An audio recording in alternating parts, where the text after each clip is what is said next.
Hi, this is Kevin with KGMJAM, owner of Pro Advertisers Club. Totally free site to advertise. Go to proadvertisersclub.com, join for free, and start advertising for free. Big drops coming for the next whole week on Veve. Starting tomorrow, you got the Batman Black and White Series 6. And I do not like this drop because it's not blind box. I hate having to choose which one to go after. I would rather just do the blind box and they surprise me. But like everybody else, I'll probably go for the most rare one first. And then if you don't get that, you're like everybody else heading down the list, right? But it's tomorrow at 11 a.m. On Sunday, you got the Coca-Cola stamps. And this is blind box. And there's, I think, 4 of them. And they're animated. $40. Yeah, they're all animated. But they're all, and I think they're all the same. Well, no, this is going to be an ultra rare one, so that's the one to get. But like I said, they're all animated, so that's really cool. And I don't know if they're stamps or just like pictures of it. I thought they were stamps, maybe.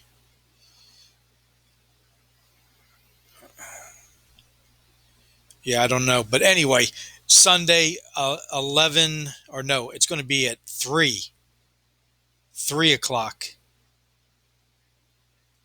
Eastern time. So I don't know if they're having anything at 11 yet, because you got this on Saturday, and that's going to be at 11, and then this one's going to be on Sunday at 3.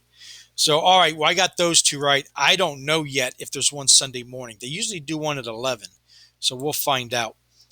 Um, these start on Monday, and they're going to do one per day.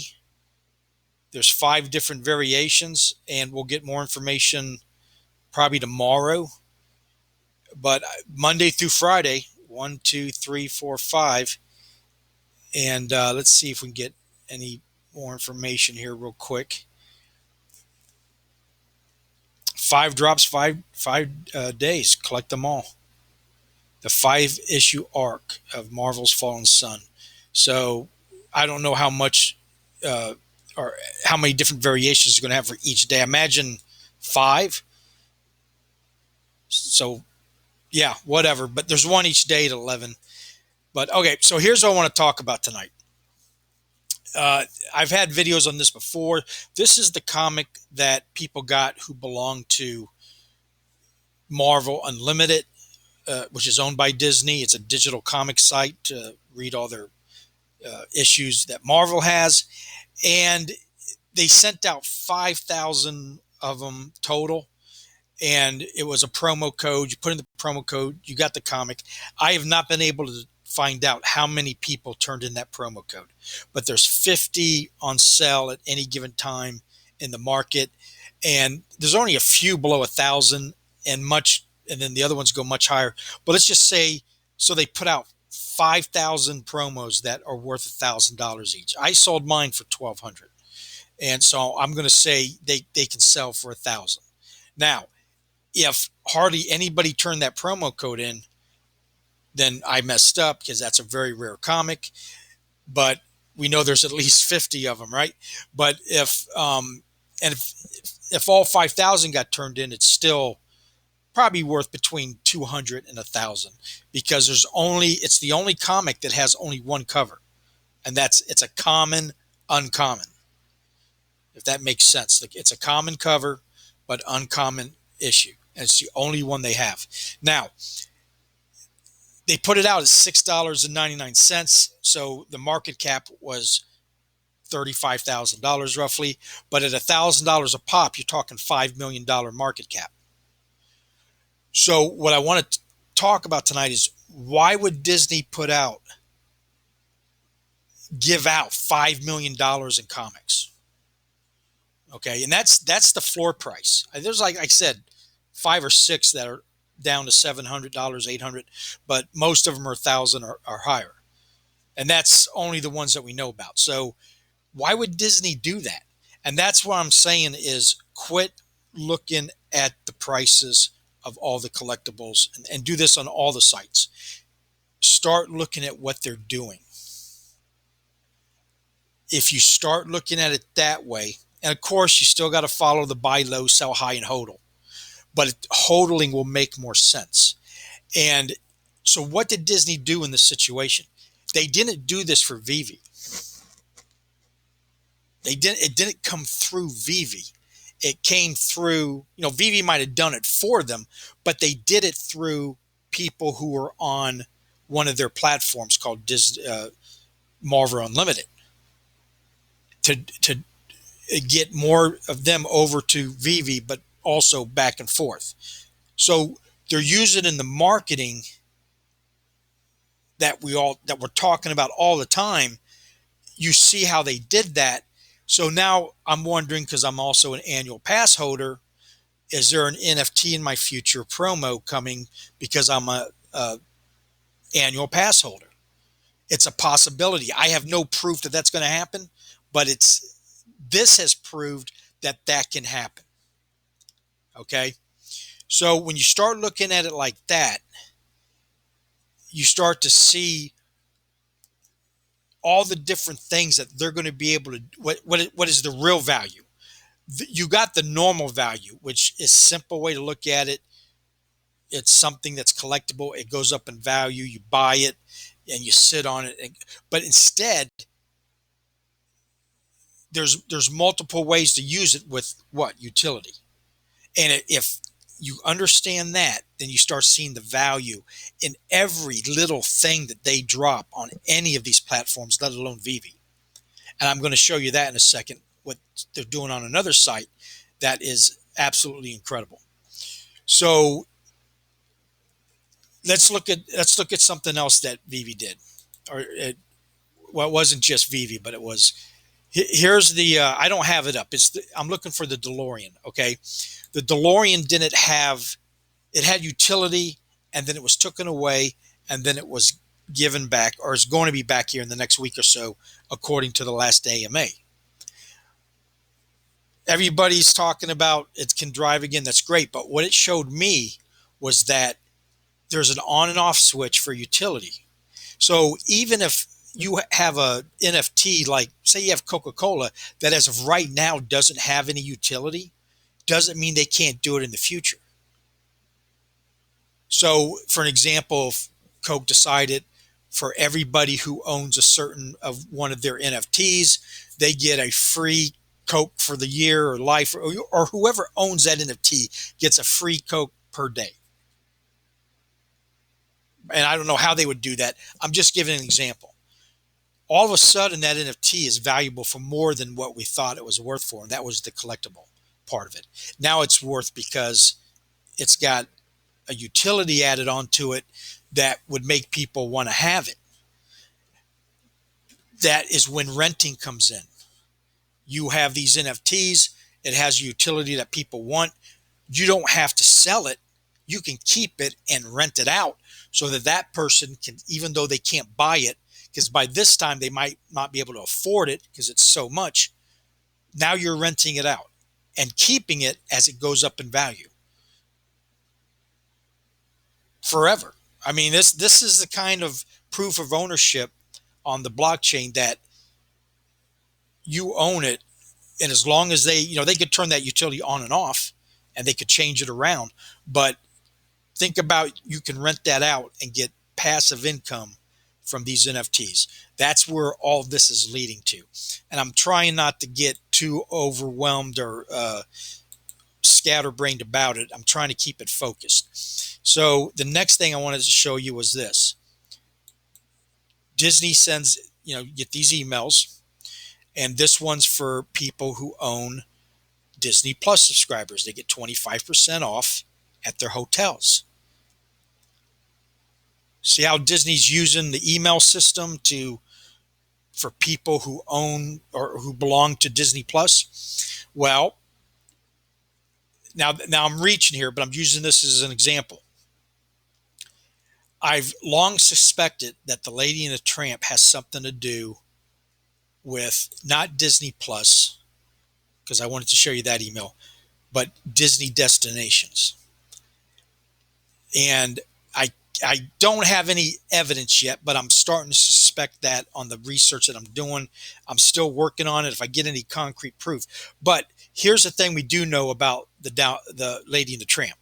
They're the only golden moment with 777. Now it's 7777, but we're going on the last three numbers. All the other ones are 333, except this one. They didn't do that by chance. There's a reason they did that. Okay. And a lot of the theories are that that's going to be the digitalized version of the 33 Club, which I think they'll call it the 333 Club, so it doesn't get confused with the real world 33 Club. But here's a way, if you own this, it has something to do with Disney destinations. It might be a discount. It might be a free night at all. Whatever they want to do. See, what we really got to start doing is stop thinking like what we think it should be, and try to start thinking what they're going to use it for.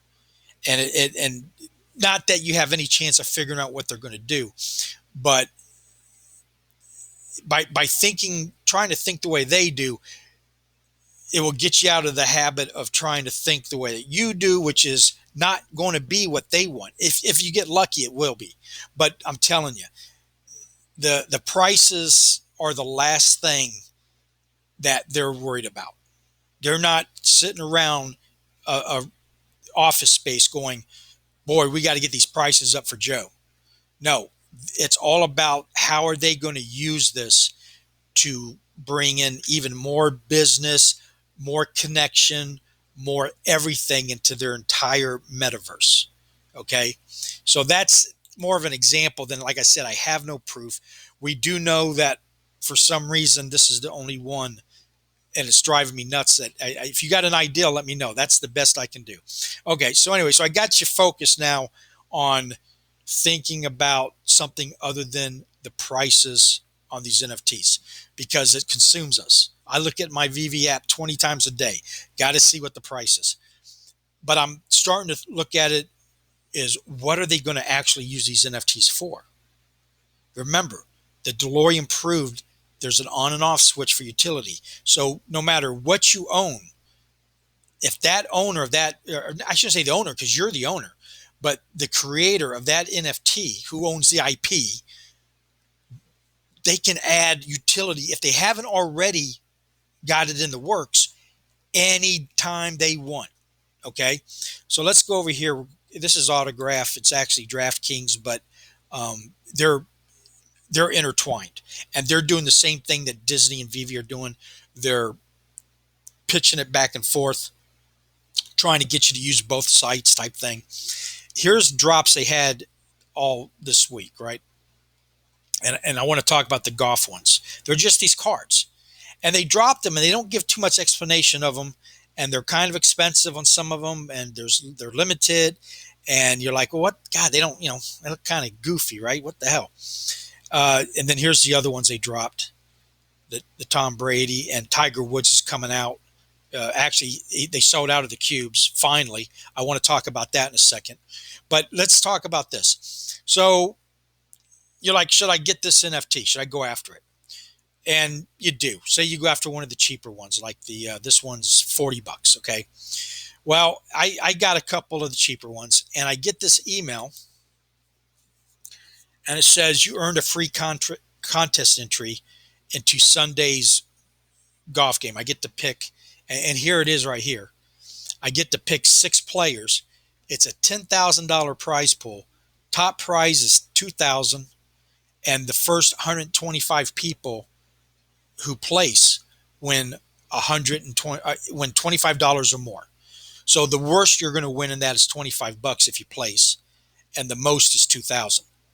And the only people in it are the people who own that card. See, the 10,000 common golf guys perfect. I can't read the rest of it, but here it is right here. Congrats, holding your common golf guys perfect drive NFT has earned you an entry into an exclusive DFS contest. Well, I'm getting them for the golf, and I'm getting them for the basketball.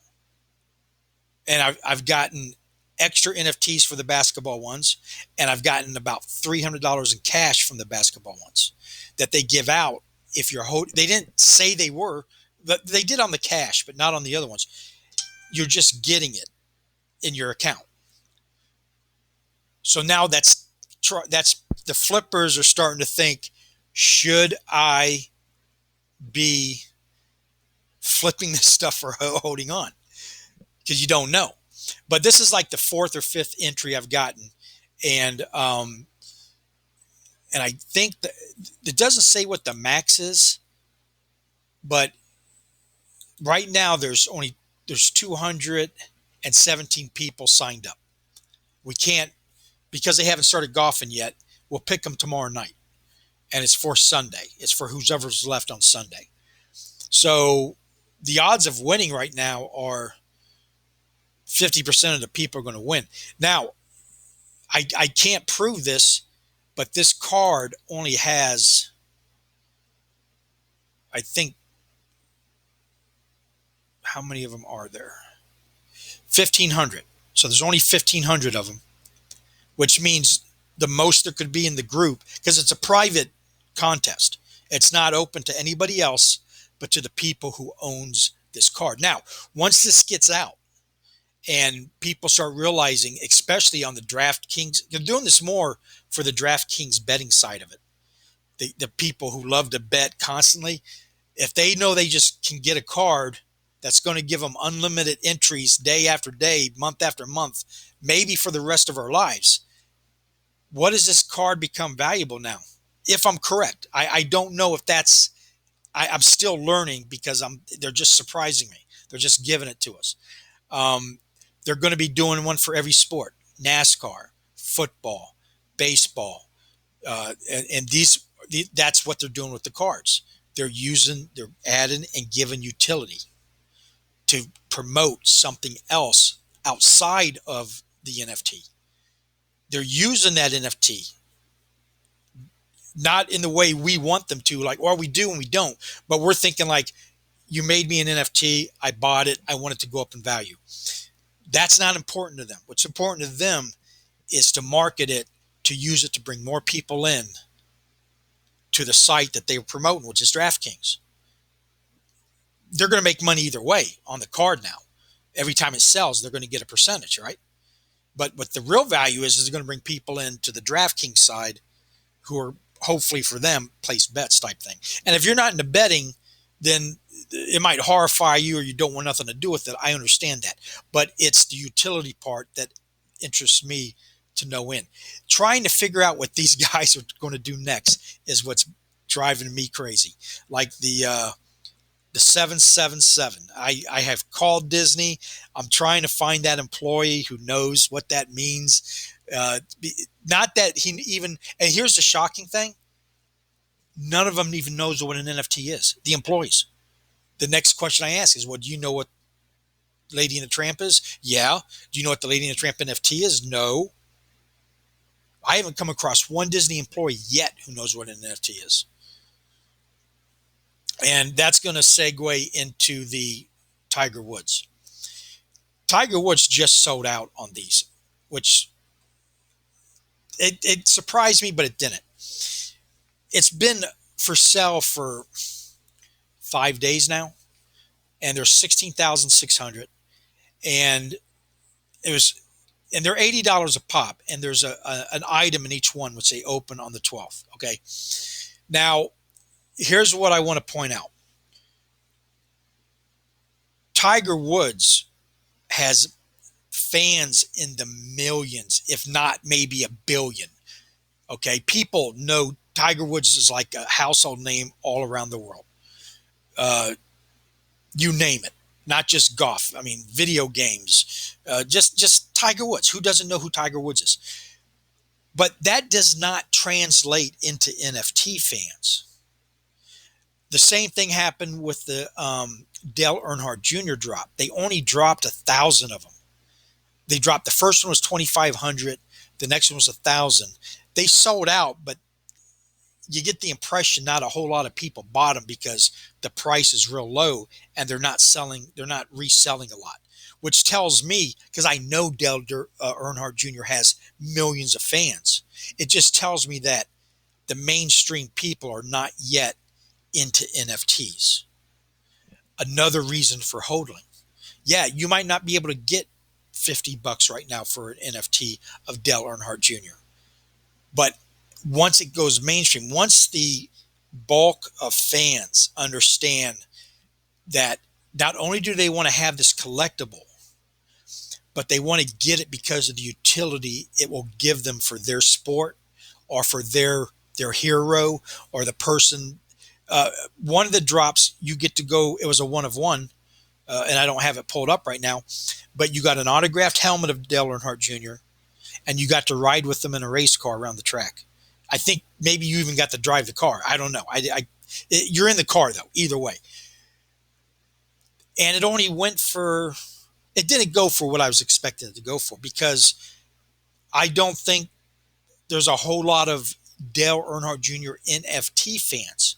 But once they realize that these NFTs, maybe he has a once a year dinner that everybody can come, meet and greet, whoever owns the 1,000 cards. Now all of a sudden the Dale Earnhardt fans are coming not by the tens, not by the hundreds, maybe by the hundreds of thousands. And you got an item that there's only 1,000 of that they have to do that. So they can't afford it now, and you don't want to sell it because it's going up and up in price. So what do? You rent it. You rent it out to them, and they go to dinner for that 2 days, and then it comes back to you, and then you rent it out to the next person because they want to take a picture of it. They're going to some park and they want a picture of the Walt Mickey statue, whatever the thousands of reasons they would want to rent it. That's what's coming, guys. So quit worrying about the prices, other than when you're buying it and selling it. Buy low, sell high. If you can't do either, you hold them. If you're going to buy it, say, am I buying high? Right now, the answer would be no, because everything's low. So that's easy. If you got the extra cash. Now, I'm not a financial advisor. Listen to me at your own risk. This is for entertainment purposes only. But just think about that. If you ask those 3 questions on every move you make, it's a simplified version to keep you out of trouble. Am I buying it low? Okay, no. Can I sell it high? If you can't sell it high, that means you're selling it low, and that's a no-no. You don't sell low, you hold them. If one of the 2 you can't do, you hold them. And if you bounce around in those 3 little simple things, it will help keep it simple for you. Otherwise, because let me tell you something, panic buying is just as bad as panic selling. It might even be worse. It can be. It can be much worse, panic buying. And the panic selling, you're think about this. You're selling something that is less than a few months old, that what we just talked about has the potential, because we've already proven they all have utility potential if they so choose, and it's only going to magnify when they start seeing the success that it does when they do add utility to it. That's the power they got. And there's even more stuff they're going to be doing with it that we don't even know about yet. So, all right, that's it. If you like what you saw, please subscribe and like. Join on any of the links below. It really helps me out. Thank you.